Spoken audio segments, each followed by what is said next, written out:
We welcome you all to the Every Brain Matters speakers meeting. I'm Aubrey Adams. I'm the director of Every Brain Matters. We are a community where our primary mission is to support and advocate for families impacted by today's industrialized marijuana. And we're going to do a special mention of Andy Zorn, Sally Schindel's son. He lost his life because of his marijuana use disorder on March the 1st, 2014, and he left us a very powerful message in his suicide note about marijuana harming his brain. And we hope everybody hears that and learns from that message that Sally still carries and Andy has left us. So let's think about them and of Andy and Sally and all of Andy's friends and family. Okay, well, let's get to the meeting. Doug Dolan is the co-owner and COO at Recovery in the Pines, a long-term life transformational substance abuse and mental health facility. He sits on various committees focused on suicide prevention, brain injuries as they relate to mental health and addiction, and drug overdoses, fatalities, and families in crisis. Doug conducts speaking engagements on substance abuse, mental health, trauma, and life skills to help educate schools, organizations, institutions, incarcerated populations, and conferences. And Doug has personally struggled with addiction and mental health issues, and he has been sober since April 19th, 1997. And I will let him tell the rest of his story. Doug, we appreciate you being here tonight. We appreciate your vulnerability, your professionalism, and we thank you from the bottom of our hearts, spreading hope. And the floor is yours. Great, Aubrey. Thank you very much. And I do feel very blessed, and I'm grateful everybody that's participating here. Just to follow up on what Aubrey says, I love an interactive experience. So we can do this one of two ways. One is we'll have a Q&A for about 10, 15 minutes at the end of this, that if you have some questions, you can save for that time, or you can put in the chat section and we'll answer the ones in the chat section at that time. If I'm on a particular thing that you're just feeling this burning desire, hey, I have a question or a comment that I really want to make on this while we're on it, then please raise your hand or unmute yourself and go ahead and make that comment. So, you know, as Aubrey said, I'm blessed. I came from a really, really good family in that I've seen my parents drink one time in their whole lifetime. They've never done a drug. They've been married for almost 60 years. They raised 7 children. I'm third of 7. I come from a heavily military family, also a rigorously devout Catholic family. I was fortunate. I was raised in a stable, loving, structured family, and yet I started drinking at the age of 14, and I fell absolutely in love with it from the very first time. Blacked out from the first time and fell in love with it from the first time. And then I started doing marijuana at the age of 15, and that was in 1985. And how much the landscape has changed since that time relative to THC products, which we're going to get into here in a minute. And so, as Aubrey mentioned, you know, I'm blessed. I've been sober since April 19th of 1997. And for that, I feel immensely grateful. I do work a 12-step-based program. And as she mentioned, I am co-owner and partner of Recovery in the Pines. And we've been operating since April of 2012. And since that time, we've worked with about 1,000 clients, spectrum from 18 years old all the way up into their 70s. Seeing a wide variety of different substances and mental health disorders, and also on functionality. So we've worked with those that are in kind of the failure to launch category, those with high trauma, those with no trauma, and those that have been highly successful in other areas of their lives. So we've worked with owners of businesses, world-class athletes, people, very prominent people who operate on the world stage. And so we just see a spectrum of individuals. And, you know, if any of you have been impacted, which I'm going to assume, it's hard to find somebody who hasn't been impacted by some substance use disorder. It's just so pervasive in our society, and it's non-discriminatory. It doesn't matter if you have a high IQ and a lot of money in the bank or a lower IQ and no money in the bank. Addiction really grabs a wide spectrum of individuals. And so, as Aubrey mentioned, I sit on a number of committees, which I feel very blessed for, because that gives me the opportunity to both give back and receive a lot of other insight from heads of law enforcement, undercover officers, our court system, from families themselves. One of the committees that I sit on that Aubrey mentioned is I review all the overdose fatalities for Yavapai County. And so we take a look at the toxicology reports. We also do family interviews where possible. Most participate. And that gives us insight into what were some contributing factors, whether there was trauma involved, other mental health diagnoses, was there access to treatment, did they participate?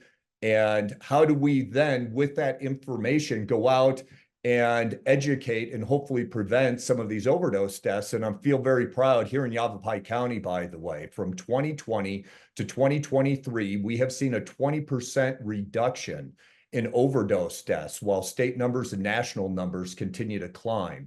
And so I feel very proud of that. And one of the areas happens to be, how many times we see THC in people's toxicology reports. So one of the things that I want to start with is some of the myths of what I hear, whether this is going out on speaking engagements or because a number of people know the work that I do. I'm always curious to see what's their perception of things. And so I've heard everything from, marijuana is harmless, or that no one dies from a marijuana or THC overdose, that marijuana is non-addictive. Marijuana doesn't have any withdrawal symptoms.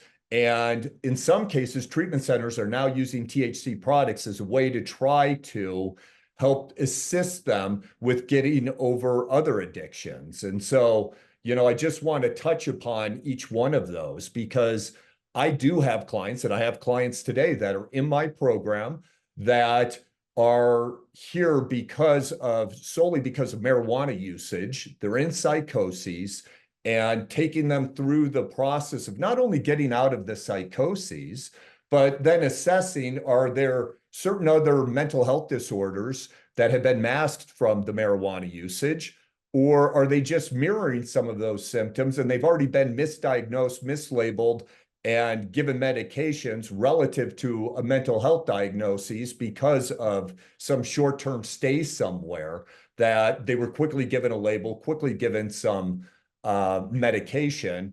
And with some people, they take on that identity and that sticks.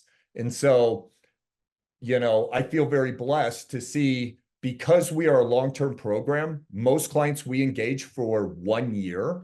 And that makes a huge difference, especially on the topic of what we're talking about, because when it comes to marijuana usage and marijuana drug-induced psychoses, you're not going to necessarily see a change overnight to see what are we really dealing with. And so, some of the things that we see as contributing or like confusing signs of a marijuana use disorder and mental illness is we see changes in eating and sleeping habits. We see, individuals who are either dropping or reducing activities that they were once involved in. They're frequently tardy, whether it's to school or missing work, things of that nature. They have emotional dysregulation. So they're either having high, elevated hyper emotions, or low emotions, suppressed emotions. They're having fear, feeling afraid, difficulty focusing and thinking clearly. They have, increased irritability. And so there's many more factors, but when you take a look at these factors in a very short term, how do you know whether this is drug-induced psychoses or there's a number of other mental health diagnoses that have these similar symptoms? And so, a lot of clients will go to either a detox unit, a stabilization unit, or some other kind of short-term program. And by that, I mean 30 to 60 days. And that typically is not enough time to really understand what's going on with the individual. I have two individuals here right now that are struggling with this, and one's been with us for 4 months, and she's just starting to come out of some of the issues of psychoses. And so picture this individual, if they're only in a short-term unit, how do you really know, right? And so again, they've been diagnosed and labeled partially because that's what insurance requires. They require some diagnoses in order to be able to bill, and they require some kind of diagnoses for a treatment plan and also for being able to prescribe medications. But the question is that the appropriate diagnoses or what's just in the moment? The other thing that we're seeing because of the THC products, if I go back to when I started using marijuana back in 1985, again, it was predominantly the flower. We're using dried out leaves and flowers of what we were smoking at that time. Well, back in 85, the THC concentration was at about 2 to 4%. What we're seeing today in just the leaf form is about 17 to 20%. And then when you look at the proliferation of other THC products, whether it's waxes, dabs, shatters, you're looking at also liquid forms of THC that people smoke in vapes, we can see concentrations up into the 90th percentile. And so that's where I share with individuals, like if you look at the THC products that I was using back in the mid 80s, that was like drinking light beer. As compared to today, it's like drinking grain alcohol on a regular basis. So there's just such a significant difference. And part of the dilemma in this is, one, we have the legalization, which typically lends to two, the normalization of it. And then you have the hyper promotion of it. And on top of it, sometimes the most damning individuals in this are people of my generation who are telling their kids or believing that marijuana is not that bad, because they're thinking about the marijuana that they used before, or even possibly some of the marijuana that they're using today. But we have, again, a very different industrialized system for THC products at a much higher concentration. And when you're dealing with the younger population, you're still dealing with a developing brain and developing and maturing emotion. So typically speaking, our brains don't finish maturing until about the age of 25. By the way, back when I was smoking marijuana, it was not uncommon in high school, 14, 15 years old, but I'd go out and do speaking engagements at schools or in some of the other committees that I work on. We're looking at individuals that are 10 years old, sometimes 8 years old. And think about what these products are doing to a child of that age. If we just look at a trauma factor, how does an 8-year-old or a 10-year-old deal with trauma? They don't have the maturity of the emotions or of the mental capacity to deal with that. Well, dealing with some of these THC products are no different. We're causing long-term trauma, potentially. And if you get the parents who promote it and say, it's not that bad, it's not that big of a deal, that's a huge problem. So that's part of the dynamic of what we're dealing with today. The other factors of what we also need to look at is sometimes people will say, well, it didn't impact me. Well, that's true of a number of other substances as well. So I look at me as a blackout binge drinker starting at the age of 14. One of the signs, by the way, so the first time I drank, other than, again, being a Catholic, I was an altar boy, so I had little sips of altar wine as part of the Mass service. But the first time that I really drank, I was 14 years old. I went to a high school party with my two older brothers. So one was a junior, one was a senior. And at the party, I remember drinking a 6-pack of beer. I remember 6 or 8 shots of Jack Daniels. I don't remember the rest of the evening from there. And yet I had this immense euphoric feeling. I felt like it was like a jolt of lightning, and I suddenly felt alive, and I fell absolutely in love with it. And that's one of the key factors that's in some of our DNA, is to watch for that intense euphoric feeling. And so that'll be one difference, because I have other people I talk to, and you may have experienced this on your own who said, yeah, I'm not really that much into drinking. Like it doesn't impact us the same way. And so it's true of the THC products as well. And then when you mix in other factors of what's wired into our biology, one of the assessments I do with clients is a big 5 personality assessment.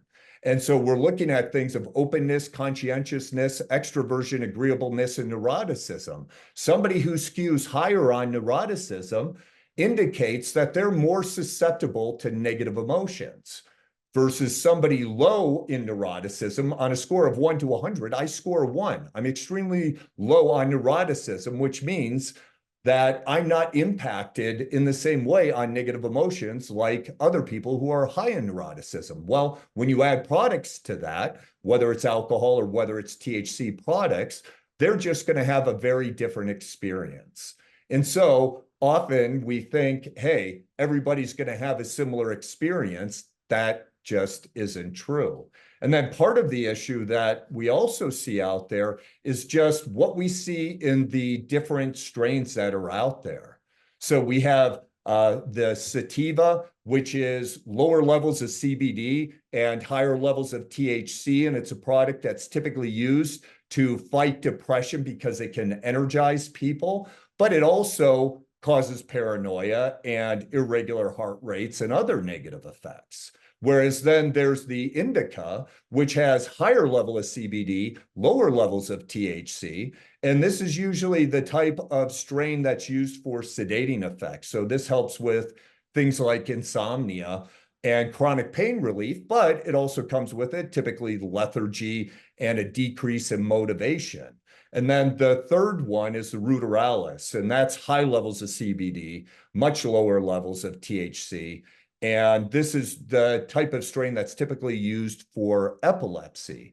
Well, in some cases, the individual isn't aware what kind of strain that they're receiving. And so it may be an individual who's already in some kind of manic or hyper state. So the sativa is going to increase that even more. And so what we're looking at is people operating basically in a window of tolerance. And that window of tolerance is our ability to focus. It's also our emotional regulation. And if we're using these products that are pushing outside these windows of tolerance, that's where it becomes more difficult for people to function. And so that's one of the big issues that we're also seeing out there. Another issue, by the way, I was very fortunate. I was selected as one of 13 people in Northern Arizona to do some specialized training with the DEA back in October of 2022.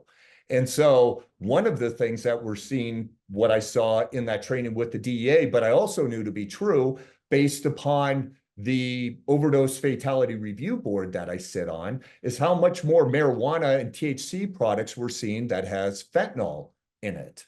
And so fentanyl has just been, we're finding some that's just pure fentanyl coming into the United States. A lot of it is produced in powdered form in China. Most of it is shipped to the Sinaloa cartel in Mexico. They produce it into a variety of products before shipping it into the United States. And so often I'll hear from clients, well, if fentanyl is so deadly, why would the cartels put it in there? And there's a couple of reasons why it happens, which, by the way, it only takes what's considered by the DEA to be a potential lethal dose of fentanyl is 2 milligrams. And 2 milligrams of fentanyl basically looks like 5 grains of table salt. So, at home, just put 5 grains of table salt on your table, and that's what is potentially a lethal dose. But why it gets commingled into these products, including THC products, is one is just from pure cross-contamination. So they showed us raids that they did on mountaintop labs in Mexico, because the DEA will go into foreign countries to try to stop the flow before it even reaches our borders, and then also dealing it once, trying to arrest those things once it comes into the United States. And so, let's say the Sinaloa cartel, they're mixing and matching all these different products. These are not sterilized labs. These are just, mountaintop like hideouts that are in Mexico. And so sometimes there's just cross-contamination of the products that are being used. So it'll pull in some of that fentanyl. In other cases, they do it intentionally because if they know, let's say, hey, dealer A and dealer B, let's say, are both doing a liquid form of THC, dealer A may decide to add some fentanyl to it as a way to either increase the effects of it and or hopefully get the individual hooked faster so they come back and get their products. And from our overdose fatality review board, I can tell you, we see THC in a number of different toxicology reports. So it's not always attributed solely to the THC, although we have dealt with some cases where it was solely contributed to the THC. So going back to those myths that nobody can overdose on that, I know it factually not to be true, but we're also seeing it in a number of other products, which, by the way, the two largest populations that we see here in Yavapai County relative to age groups in overdoses is really in that 21 to 30 age range. But the second largest is the 55 plus community. And some of this is people of my age or older who were of that generation where it seemed like marijuana wasn't that bad and it didn't have the impacts. But they're struggling typically with other mental health issues, or there's a variety of reasons why they're running out of their medication. Sometimes multiple generations are living in the same household. Younger generations are taking the older generation's medication, or some are taking and reselling them as a way to make money. And so they'll go out and self-medicate, and marijuana can sound like a safe alternative. And again, we know that not to be true because it isn't just about the effects of the marijuana. Part of what we need to look at, part of my story also is I've had two people very close to me die because of drug usage. So in March of 2008, I lost a younger brother to a drug overdose. His toxicology report showed predominantly a mixture of pharmaceutical. He was overtaking pharmaceutical medication, but I knew he had been self-medicating with marijuana quite a bit. And then the other one was 9 years ago. My best friend of 30 years was a brilliant individual. He went from his undergrad all the way through his PhD at the University of Chicago, which is a tough, tough school. He got his PhD by his mid-20s. Brilliant guy with a big heart. And yet he was having certain pressures in his life, and just the right combination of some financial pressures, some marital pressures, some work pressures, but none to be overwhelming on their own. But he had also regularly self-medicated with marijuana, I think is part of the contributing factor that got him to that tipping point where he ended up taking his life. One of the things that Aubrey brought up is a mutual friend of ours, Sally Schindel, who her son, Andy, 10 years ago today took his life. And in his suicide note, by the way, he said, marijuana stole my soul. And we've seen that with a number of clients because part of the issue of what we see with clients, again, isn't just the substance. Just stopping the substance isn't enough, but to rob somebody of their identity, of their purpose in life, really has a significant impact on individuals' mental health and can keep them stuck in those cycles of self-medicating. One of the things that I also wanted to talk about is why do most treatment programs fail, especially when it comes to a marijuana use disorder? One is there's just truncated treatment. It's just short-term treatment, whether it's a stabilization unit, whether it is a detox, or if it is a matter of most programs are in the 30 to 60 day range. Well, again, as we talked about earlier, clients that I've had in with drug-induced psychoses because of marijuana, we don't always see them come out of the psychoses in that time. So if they haven't come out of the psychoses in that time, we haven't even gotten to really get to work on all the therapy that is necessary for the individual to heal. And so one is the length of treatment. The second issue is typically wrong fit. And what I mean by that is many programs will take any client who has insurance or who is willing to pay. That doesn't mean that the program is appropriate for the individual and the different things that's going on with them. For instance, I've seen a number of programs who have promoted themselves as being dual diagnoses. And after doing investigation or interview with clients who have gone through those programs, there really is very little, if any, mental health care. And so that individual, it's not uncommon for somebody to have some sort of mental health issue that they then were self-medicating with marijuana, or use marijuana long enough, and you typically develop certain mental health disorders, whether that's anxiety, depression, or the psychoses of what we've been talking about. And we've seen those increasing and on the rise for the last couple of years. So if a program really doesn't work with those, we're giving false hope then to families and to the potential client. And all we're doing is setting them up to fail. And unfortunately, the family or the insurance companies are being robbed of resources. The next issue that I'm seeing is misdiagnosed and over-medicated.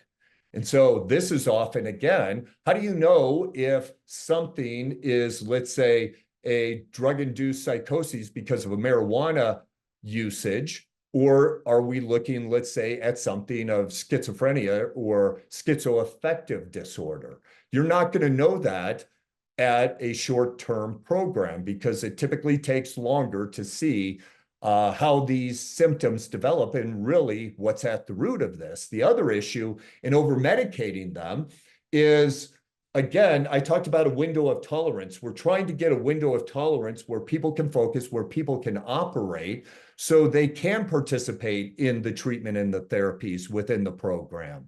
But I've seen a lot of programs that medicate individuals, and then most are waking up late. They're pretty much sitting around watching TV. They might do one group session a day. That's not going to change the individual and help them have this life transformation that's necessary. Many also use a cookie cutter approach. So they almost have like a paint by numbers. It's, a process that they put everybody through. And so there's not that individualized attention. So if somebody has issues of trauma or other mental health diagnoses that other individuals don't have, usually, typically, that's not being treated, or it's being treated at a very, very low level. And so it's just missed.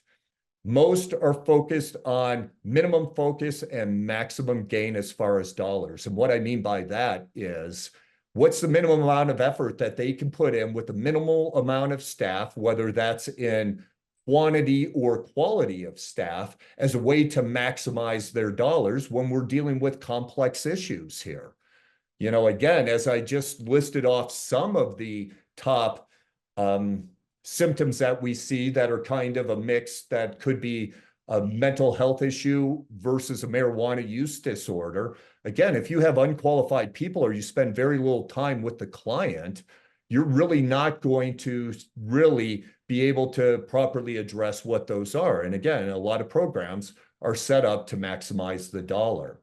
The other thing is a lack of holistic care. We look at an individual mentally, emotionally, physically, spiritually, socially. We get into clinical aspects and 12-step aspects, but we also get into the medical aspects about what other medical issues may be going on with them. And looking at overall health and wellness, part of what really helps somebody in issues of psychoses and other substance abuse disorders is, how do we get them into motion on improving things relative to exercise, relative to nutrition, hydration, proper sleep hygiene, other personal hygiene, and things of stress regulation? And if we're not looking at the individual holistically and dealing with all of this, typically speaking, again, the anxiety is there, the depression is there, because the individual may know, I'm struggling with a number of other issues that just simply aren't being addressed. You're going to push me through a cookie cutter process in 30 to 60 days. And on the other side, people are going to expect that I'm going to be able to manage my life. And those are just wholly unrealistic expectations. And so we need to look at the individual holistically, which is part of the reason why, again, we're a long-term program. You know, it takes time to make these changes in individuals because most programs will stabilize an individual, and that can be a detox or some kind of stabilization mentally or emotionally. And they might give them some education. And typically the education is about, well, what led to this? And a little education on, let's say, relapse prevention. But then they release them out into the world and hope that just because they're adults, they can manage their lives from there. But they've already been changed in so many different ways, or there's other issues going on with the individuals from life skills and other aspects that we haven't even gotten to as of yet in that short term. And so part of what we do is we do teach extensive life skills, and that's on a wide spectrum from some of the very basic and practical to other more intensive coping scenarios for high-level, high-functioning individuals or for relationship issues or legal issues. And so that takes time to teach them and educate them about those things, but we got to start implementing these various life skills and take them through a process so that becomes their new habit and help the individual identify a life purpose. Now you have a shot that the individual is more likely to stay sober and heal mentally and emotionally. But most programs don't get into all those aspects, or they do things, like I mentioned, on a very short-term basis. Poorly staffed programs. This can often happen, by the way, also in the housing component. So part of my background as well is here in Prescott, we have been a top 10 recovery destination in the nation in a per capita basis. How many treatment centers and sober living homes that we've had here. When I went on our mayor's committee in July of 2016, our little Mayberry town of 43,000 people had upwards of about 250 sober living homes. And most of these sober living homes were unfortunately poorly run, to the extent most housing managers were individuals that went through the program, and at 90 days of sobriety, they're suddenly now the house manager. They're given the keys to the van, they're giving the keys to the medication, and they go from being a peer to supposed to be in some kind of supervisory role, and it's completely inappropriate. It's not good for the sobriety and the mental health of the client, and it's also not good for the sobriety and the mental health of the person that you just put into that house manager role. Because I liken it to when my kids were, let's say, 5 years old, I didn't hire a 6-year-old to babysit my 5-year-old. And that's often what happens when you rush individuals who are going through a program. And why do most programs do it? Because they know they can pay them very little. Like I've seen ads out there that will say, we will give you free housing and pay you $200 a month. Who's going to live on $200 a month, right? And we're dealing with very complex substance abuse disorders and also mental health issues. Those aren't the appropriate people to be supervising, to be mentoring life skills, to help lead those individuals into a healthier lifestyle. And that's where, you know, I've seen a number of cases where people are overdosing and in some cases dying inside of sober living homes that really aren't sober living homes.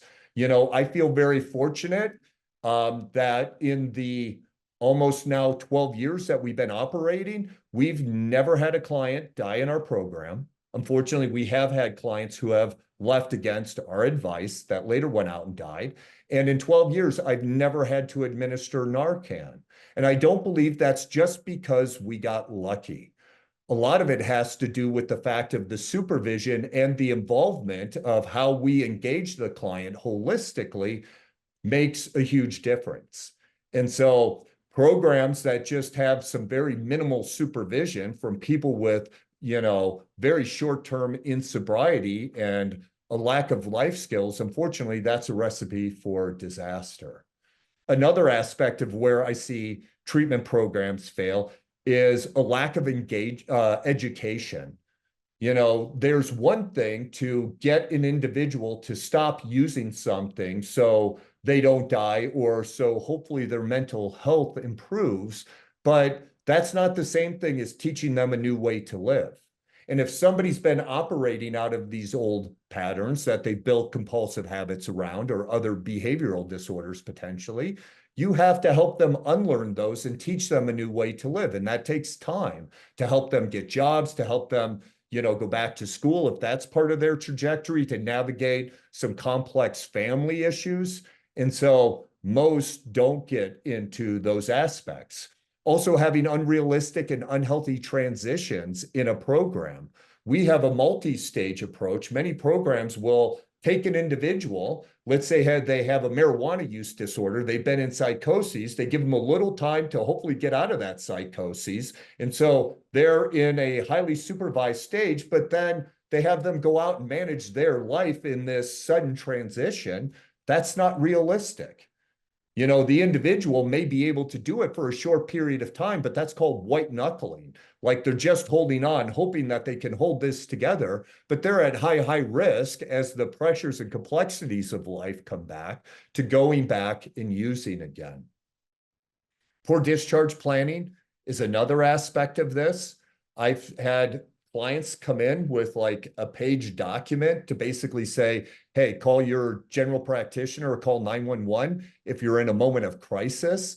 But there's so many different dynamics that we need to take a look at with an individual going back into their home environment, whether that is actually home or they're living somewhere new. What are they doing if they're still in school? What are they doing if it's relative to jobs?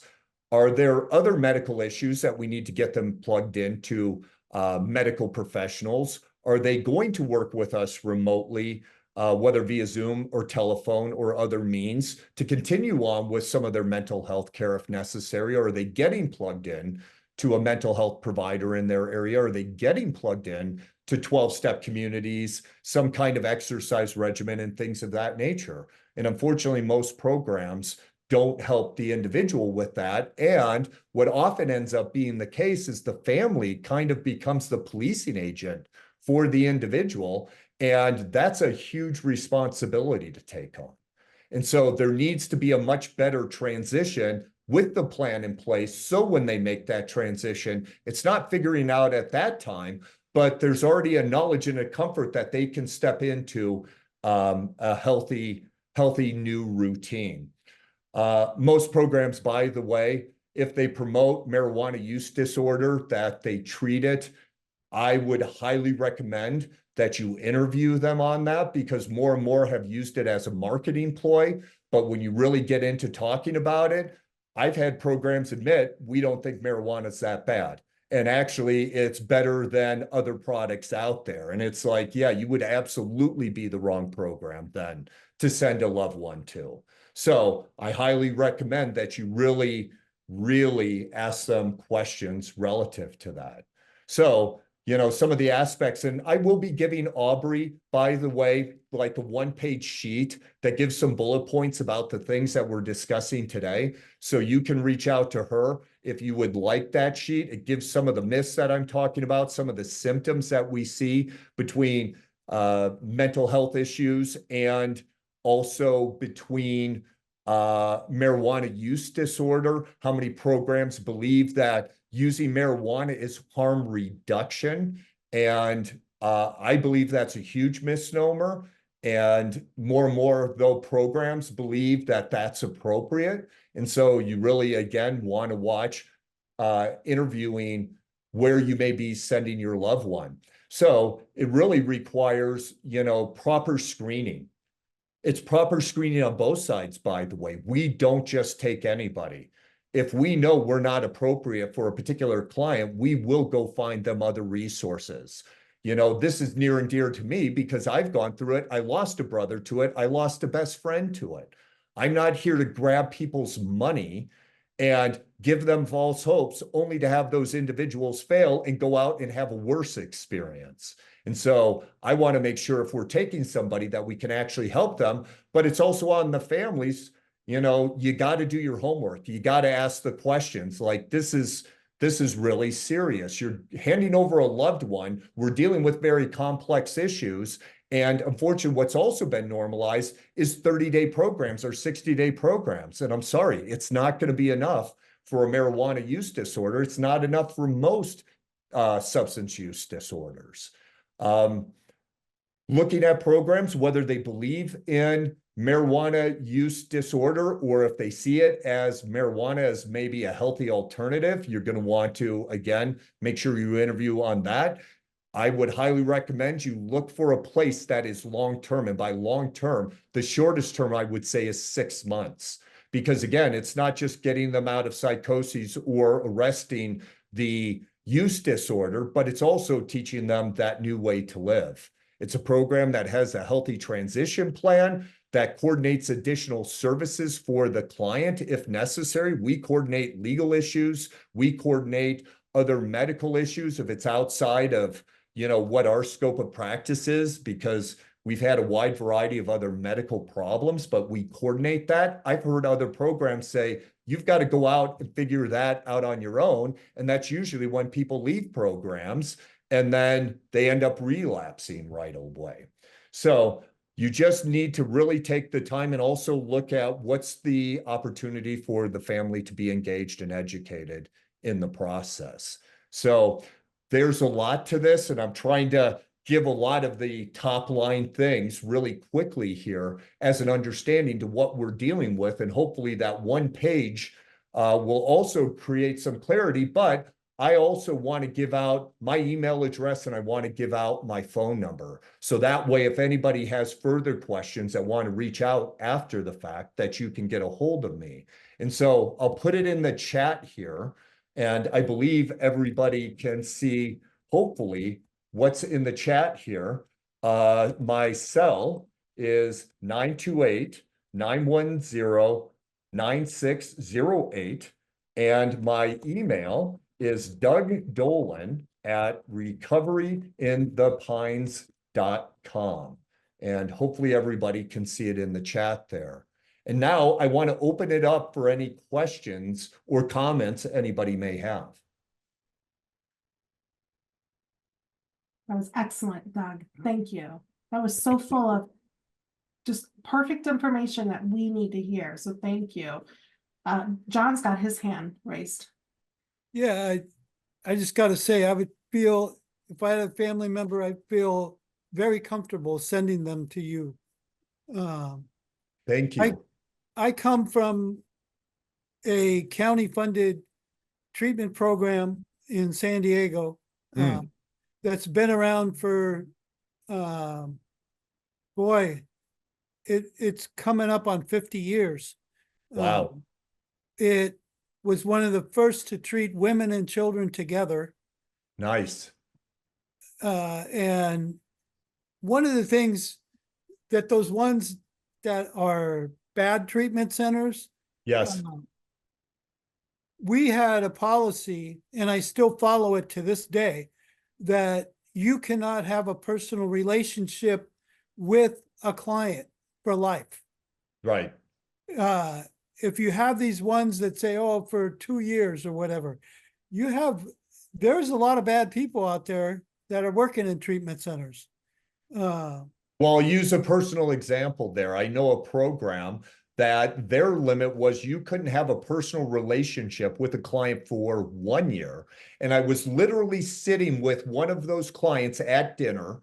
She was like just a little over 1 year into her sobriety when she got a call while we were at dinner from her previous therapist to ask her how she was doing. And oh, by the way, the 1 year is up. Can I take you out on a date?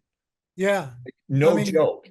Yeah, this was McAllister Institute in San Diego, and they're a county, I don't work for them anymore, but they're a county funded program that, yes, it's short term, like detox, but then you move into outpatient, and we had sober living houses run by counselors, not having individuals, with very little, but yeah, and today it's hard to find folks that would, in the county funded system, that to get someone in for marijuana.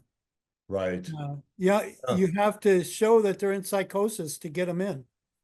Yeah, you know, the other issue that I'm seeing, and we've worked with some clients, is some clients on the spectrum and with other special needs who are also, you know, abusing substances. Part of my background, there's an organization, by the way, when I got sober, I lived in Southern California. I lived in Orange County. I lived in Laguna Beach. I And, got I got in recovery the year after you started. oh So yeah? 1986, yeah. Nice, nice. Yeah, I went to Hoag Hospital in Newport Beach while I was Oh, going 12-step meetings at the Canyon Club in Laguna. yeah, I've been there and I worked for Hoag. What did you work for Hoag? I worked for him, no, not in the treatment center, but I Oh, worked at a Baskin Robbins in Florida. oh, okay. And All right. he was the owner of the Baskin Robbins. Too funny. Too funny. But, you know, one of the things, so part of my background is also working with special needs individuals. So there's an organization, by the way, out in Dana Point called Fish for Life. It's a Christian organization that takes special needs kids and young adults out on fishing trips out of Dana Point Harbor and does all these events. So I've been a volunteer with them doing, you know, as a fishing team lead. I have special needs individuals in my family, nephews, nieces, things of that nature. And so we've worked with higher functioning individuals on the autism spectrum, other processing disorders who also have substance abuse issues. And most programs aren't going to be adept at working with them, because one of the things that you need to watch with that population is they can either become the targets of bullies in programs, or sometimes they can be disruptive to other people in the program. And so it's knowing how to navigate and work with those individuals, because they need care too.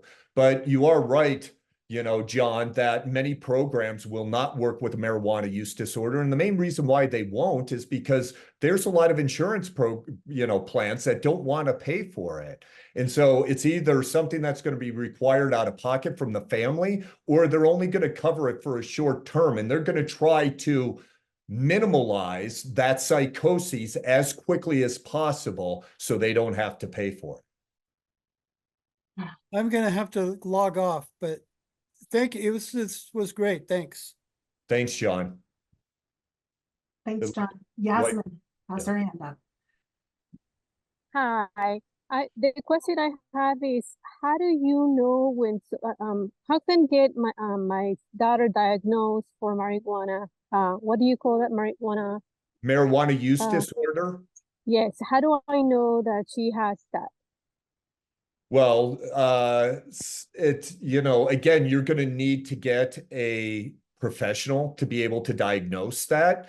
Here's part of the difficulty. Not everybody believes in it. So it's finding individuals who have worked with marijuana use disorder or cannabis use disorder. There's a couple of names around it, but you want to make sure you find the mental health and the medical professionals that believe that that does exist and they have experience in diagnosing it. And in some cases, it may take some time to diagnose it, because we have to take a look at, are there other mental health issues that may have been preceding it?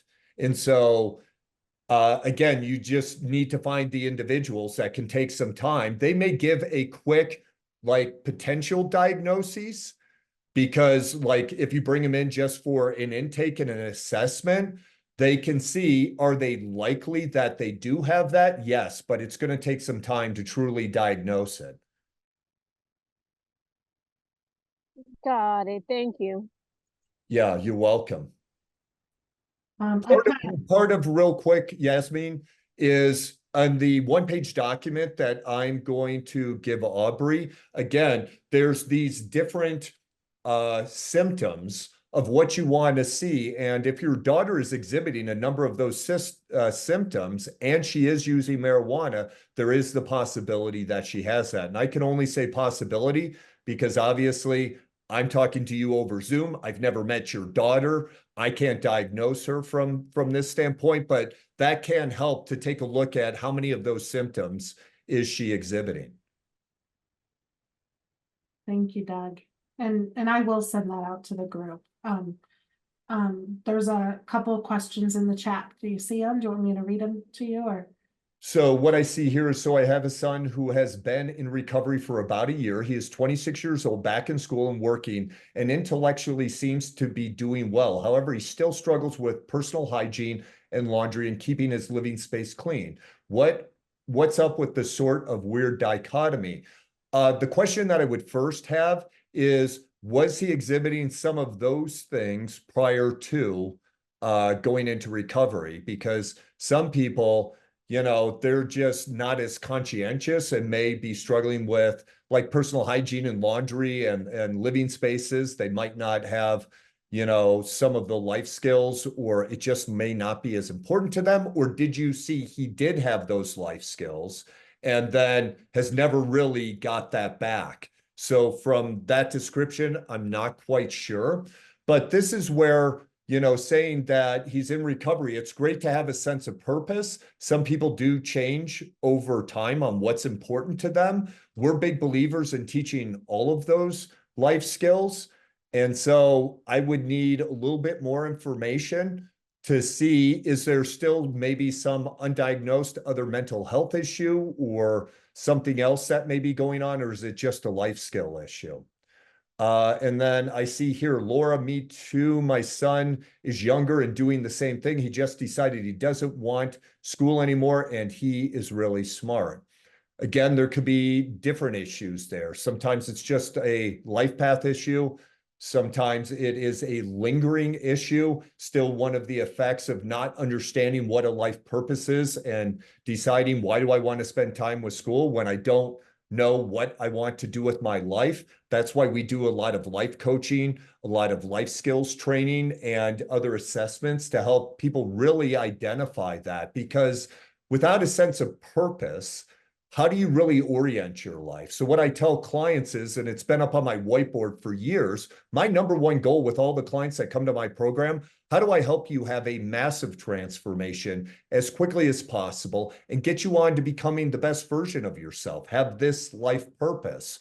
Most programs don't teach that. Hi, thank you. He probably always was pretty messy. Okay, might just be a continuation, and he just might not be highly conscientious, like on that Big Five assessment that I was mentioning to you. It just may not matter that much to him. And so it just may be something that he grows into with a life skill, or some people just stay kind of messy that way. And it doesn't necessarily have anything to do with a marijuana use disorder or a mental health issue. Mine did. He was clean, dressed well. Now he isn't doing any of those, and he is taking lithium.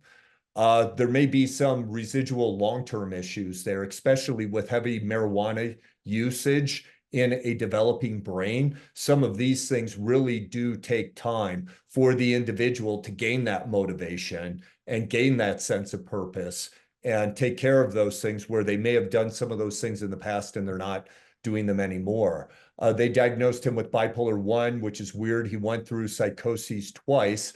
The question I would have relative to the bipolar 1, how quickly in the process did they diagnose him with bipolar 1? Was this something that he was diagnosed with inside the first 30 days? Was it something that he's been, 10 days in? Yeah. 10 days in is likely he's exhibiting symptoms around that, and they need to have some kind of diagnosis so they can treat, so they can bill, so they can medicate. But that doesn't mean he's bipolar 1. So I would watch getting stuck on that label. Yeah, Doug, can you emphasize that again? Because that is something I wanted to ask you, following up on just your conversation with Sure. Because what we're seeing and what we talk a lot about in the recovery meetings is, why are they giving them that bipolar diagnosis? And you hit the nail on the, hit the hammer on the nail. It's because they're trying to get reimbursement and they're trying to get Without a doubt. And some, by the way, I won't say that all are just doing it for the reimbursement. So let's say I'm a psychiatrist, which I'm not, but let's say I'm a psychiatrist at a stabilization unit. The psychiatrist needs to give some kind of diagnosis to start to hone the process of what are we going to be what kind of therapies and modalities are we going to be treating this individual with? And what are potentially some medications to get them in that window of tolerance so they can focus?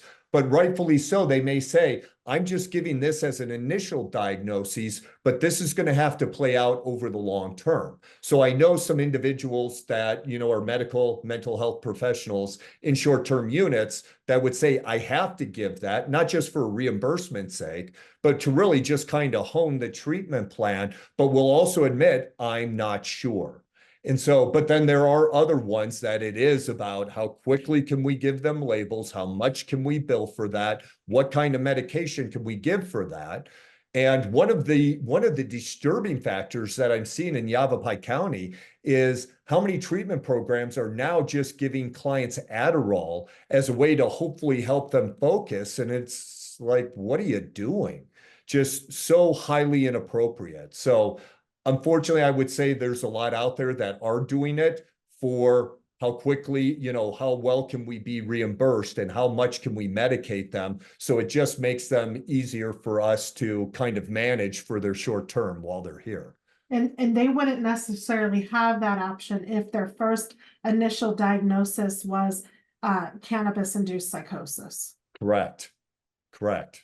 And that's why even the data we're collecting is not accurate, because they're just in the beginning not even getting that accurate diagnosis. It's going to take a while for really a lot of these issues to raise to the surface and get some clarity. I mean, we're already seeing a number of symptomatic things like induced psychosis, or increase in psychoses, increase in depression, increase in anxiety, increase in GI issues, and people who are wrestling with that as well. Like, we're seeing a number of those things. Part of it is because so many people are vaping it that it isn't just going to be the THC product. It's going to be all the other chemicals and heavy metals and stimulation that's in the vaping juice and other aspects of it as well. That's going to be an issue. And so we're just, we're gaining a clearer picture on it, but I think we're still going to see some new stuff come to light. Yeah. And it looks like Cindy Moore's got her hand raised there. Cindy? Hi, thanks, Doug. Thanks for doing this presentation. I appreciate it. I am a nurse. I've been in the healthcare field for the last 30 some years. So I'm pretty well educated on medications, pharmacology, pharmacokinetics, and pharmacodynamics. And like you had discussed, within the first 2 days of my son's PHP program, they prescribed Abilify, an antipsychotic, and he's had nothing but side effects with it since then. We have taken him to another healthcare professional that's going to manage his meds post IOP program, but almost on the same mindset. Well, let's just wait a couple more weeks. And I'm not so sure that he needs a antipsychotic. I feel that he is out of psychosis. He's out of it now, but well, let me ask you this, Cindy, if you agree with me on this. Okay. How much we see an improvement in the individual with proper exercise, proper sleep, proper nutrition, proper hydration, and some stress management. That can make a huge difference as well. Night and day. And he says he craves that dopamine rush. He loves to work out. He's an athlete. He plays football. And he says, I just need to work out. And he wants to drive, but we won't let him drive. We're gonna work towards that. But yes, exercise, hydration. He feels better when he drinks. He feels better when he's eating better. Yes. But I'm just, I guess I'm wanting some information on what do I do next with, how do I communicate with some of these people that really don't understand CUD or, CIP, and us, his father and I both not wanting him to be on this Abilify anymore, because there's some long-term issues associated with being on antipsychotics as well, as you know. Correct. So 2 things that I would recommend. One is, have you ever had him do a pharmacogenetic test? No, they had recommended it there at that facility. Yes. Okay, so for the other people on the call, what a pharmacogenetic test is our bodies do not process psych meds and pain meds all the same way. And so a pharmacogenetic test can tell you, hey, is the individual's body going to process these medications in a healthy way? Now, why doesn't everybody do it? Well, one, a lot of people aren't aware of it. Two, I've seen where not all insurance covers it, which then three, it can be an expensive test. But it is a way to get around sort of, hey, let's do trial and error of these different medications when it just very well may be their body's not going to process it and they're going to have negative outcomes. So there is the potential for that. The second thing that I would recommend is if he is in a unit that does not believe in CUD or CIP, I would highly recommend you seek out another unit. Because if they don't believe in it, they're not going to treat it in an appropriate way. And you're always likely going to be fighting against them. And so I would recommend you might want to take a look at possibly different placement. It was initially the first couple of days they were using terms like, or diagnoses such as bipolar and schizophrenia. And I was like, no, they're like, does anything like that run in your family? And anxiety and depression do, but he's never exhibited any signs of this. This was all just happened right in, within this last year with more heavier and more potent use of, his marijuana. He was doing the carts. I don't know if they're called the dabs. I'm still learning the vocabulary, but he switched the carts and then he went to the flower. Well, now I'm learning that the flower is probably much more potent than what he was getting in those dabs or those carts. So I'm like, oh geez, can't win for losing. But I think I'm going to go that route in the pharmacogenetic testing. Yeah, I think that's a good. And I did recommend after you come to people and you appear educated, I think they feel I don't know if it's insulted or offended, but I could sense that they were taken aback. I said, I just want to clarify his purpose for being here is detoxification from marijuana. I don't want you to diagnose him for a behavioral, issue. He already has a therapist that he's seeing for that. He's already diagnosed with depression and anxiety, but this is for cannabis.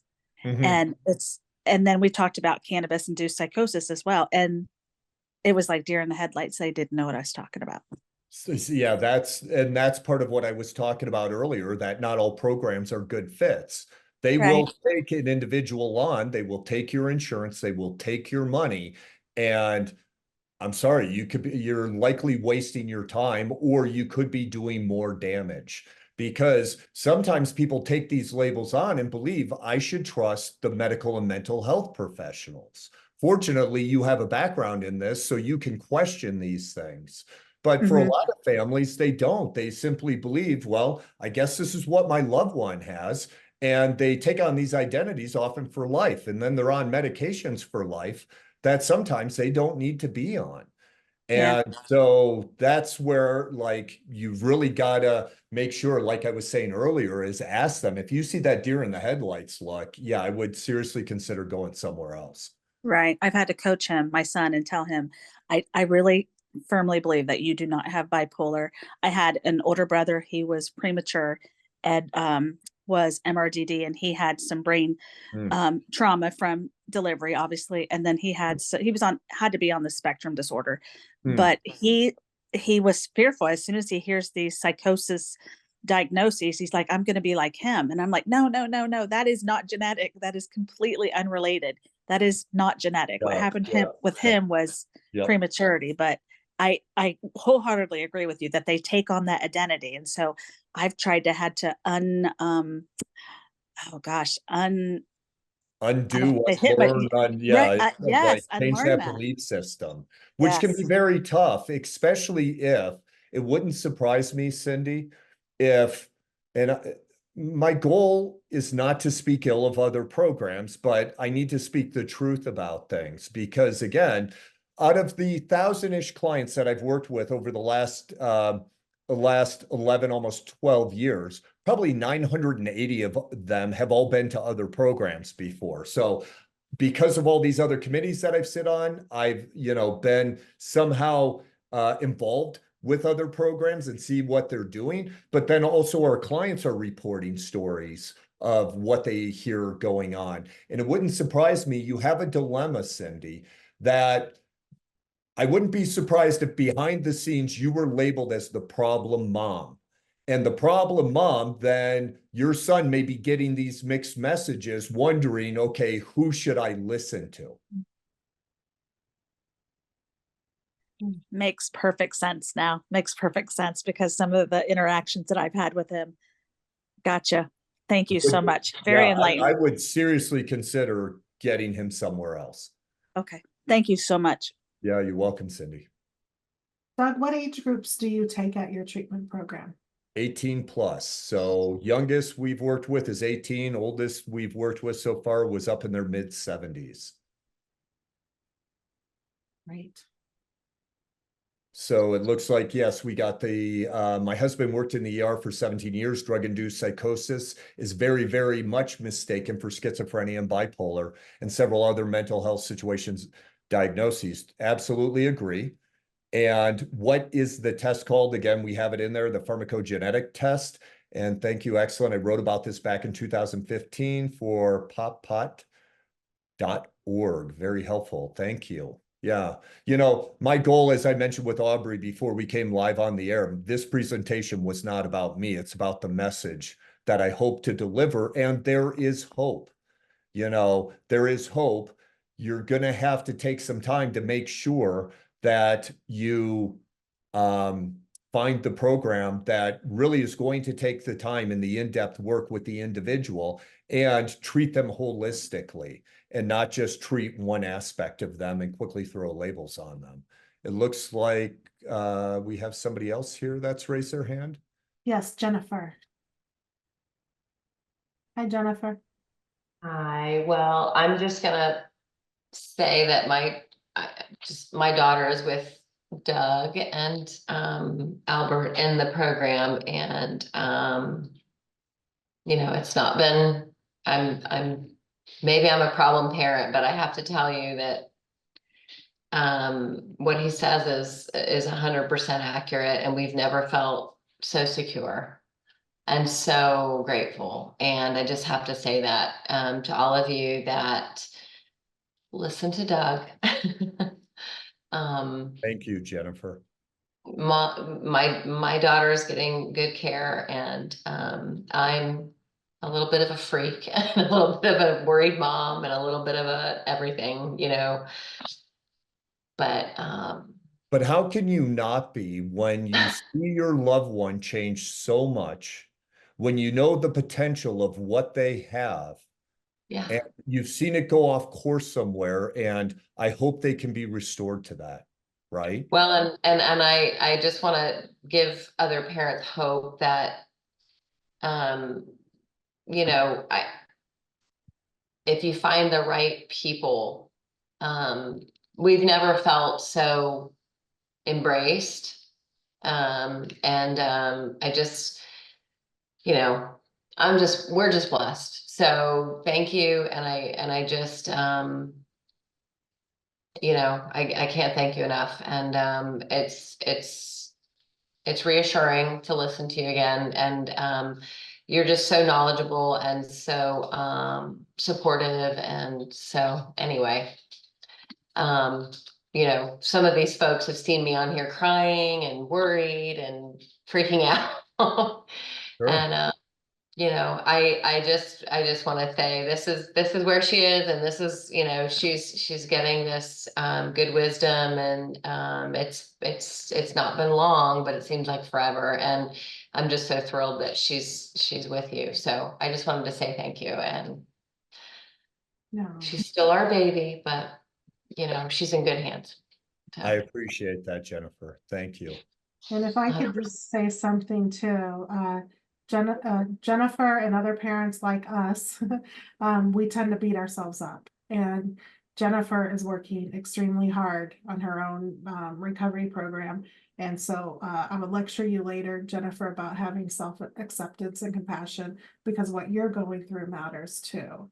Right. And not just what your daughter's going through. And there's trauma that happens with the parents and the loved ones. And I love you, and I think the world of you, Jennifer. And thank you for being here, and we're so glad that your daughter's with Doug's program. Yeah, it's a blessing. Awesome. Thank you. And I want to show you my. Yeah. Yeah. Yeah. Excellent. Well, this does change you as parents. I'm a parent, and again, fortunately, I was sober when my brother was in his addiction, and unfortunately, he passed away. And I saw him 30 days before he overdosed and died. And just watching the dynamics, the changes in the family, it's like a contagious illness. It really spreads and metastasizes across the family because as the loved one deteriorates, I know because I've been both, it inflicts worry, regret, frustration, a lot of why questions, right? Like one of the things that I feel very blessed with is when my brother did pass, my parents had so many why questions. Why did this happen? What did we do wrong? And I felt very fortunate, very blessed that I could answer a lot of those things because those why questions you can really torture yourself with. And so that is, good work your own program. We need to heal too. There's a question in here. Is there a teen program similar to what you do? I got to say, I don't know of one. We've actually looked at expanding and changing our license to work with teens. I would have to look that up, and I'll reach back out to Aubrey with some potential recommendations. There is Teen Challenge out there, but Teen Challenge still does not, they do an aspect of, and many Teen Challenge programs, by the way, can be kind of a misnomer because there's a lot of Teen Challenge programs that just work with adults. And not all have have psychiatric care. Some don't have medical care and have limited life skill care. So I can't tell you of a teen program off the top of my head, but I will look into it and get it back to Aubrey. Any recommendations for Northern Virginia? Unfortunately, I don't know any programs in that area. I can try to reach out and take a look through some other networks that I have. And many treatment centers are better now than they were in 2015. Thankfully, your center sounds great. Thank you. A lot of that has to come down to, and this is where I feel also very blessed with the other committees that I've sat on. I've sat on committees with law enforcement and other areas to affect those kinds of changes. Because here's what I will tell you. Part of the reason why I'm passionate about this and what makes my blood boil is bad treatment talks people out of getting treatment. If you have enough bad program experiences, some people just decide I'm out of the system because why would I want to go through that again? Those were some of the last words that my brother said to me because he had been through 3 bad programs. Now, I'm not going to say that was the sole reason why my brother overdosed and died. The primary reason was my brother wanted to try to do it on his own. But going through and having negative program experiences certainly don't help.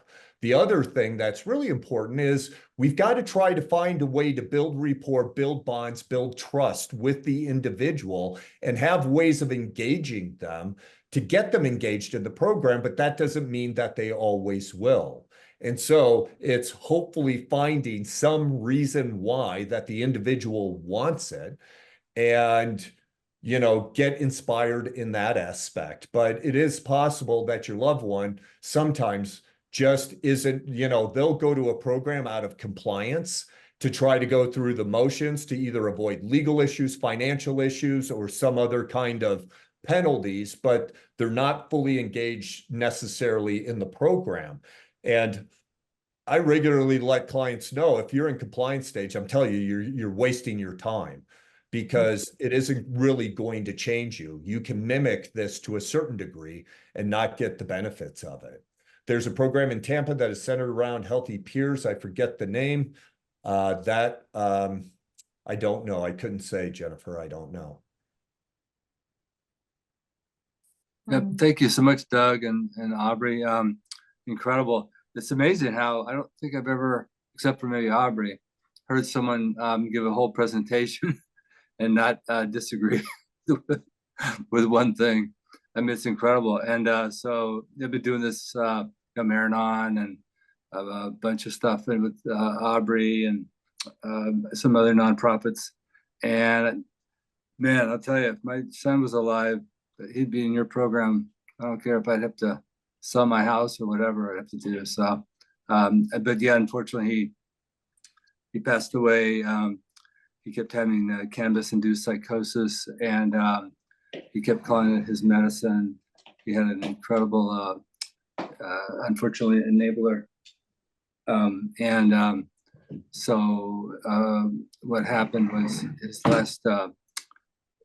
his last words to me, articulate words, were "the cannabis has ruined my life." So because of that, because of that, I'm just trying to do what I can to educate people and all that. But anyway, thanks so much for your for doing what you do. Yeah, and as you were speaking, Bart, it makes me think of something.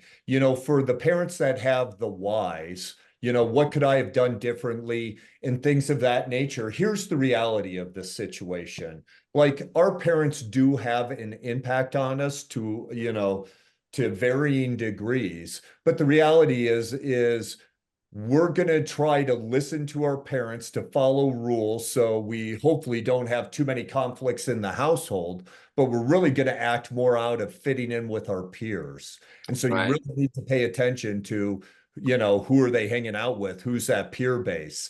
Because if they have peers that are telling them, listen, your parents don't know what they're talking about. It's not that big of a deal. And it's like, what do you know? You're a 15-year-old kid who's still like barely, even starting in life. Exactly. Yeah. So you really got to watch who their friend group is, who they're hanging out with. Yeah, totally agree. And thanks so much. I have to go, but really appreciate it. And thanks, Aubrey. Thank you, Bart. Take care. Bart's turned all his loss, his pain into purpose, and does wonderful help supporting and mentoring other families. So we're grateful for you, Bart. Thank you.